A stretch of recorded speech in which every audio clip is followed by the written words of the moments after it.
Title: First-time cruiser plunges overboard. Love interest desperate for answers. TL:DR, in a shocking now you see him, now you don't event, a 35-year-old man finds himself unintentionally swimming with the fish on his very first cruise. His fiancée, left bewildered on the Carnival magic ship, joins the anxious chorus of questions as authorities dive into the search. The ship was sailing approximately 186 miles east of Jacksonville, Florida, when the unexpected aquatic excursion occurred. As the saying goes, the sea is as near as we come to another world.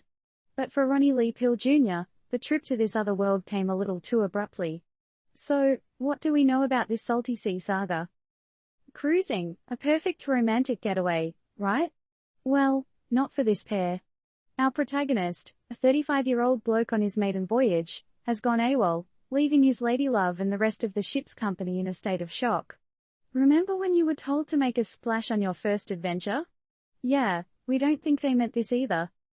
This isn't some budget Titanic remake. It's real life. Peele Jr., rather than enjoying his first cruise experience sipping piña coladas by the pool, ended up making a much more dramatic exit.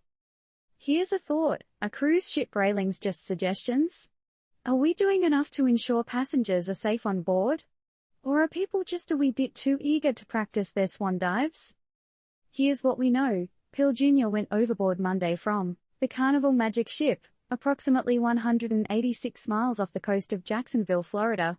It was reported to the officials by a travel companion, who we hope, at the very least, had the decency to shout "man overboard." The U.S. Coast Guard's Southeast Division is now leading the search operation. But given the vast expanse of the Atlantic, it's like finding a needle in a... well, you get the picture.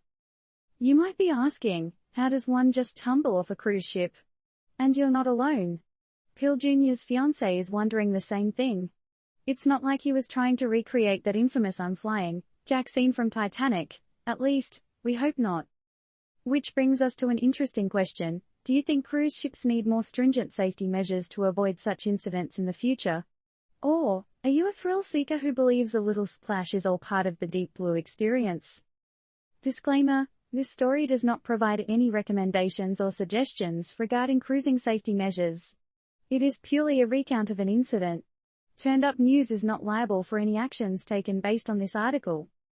Now, let's wrap up with a thought to ponder. If you were to go on a cruise, what precautions would you take to make sure you don't end up as a lead character in a sea saga like this one?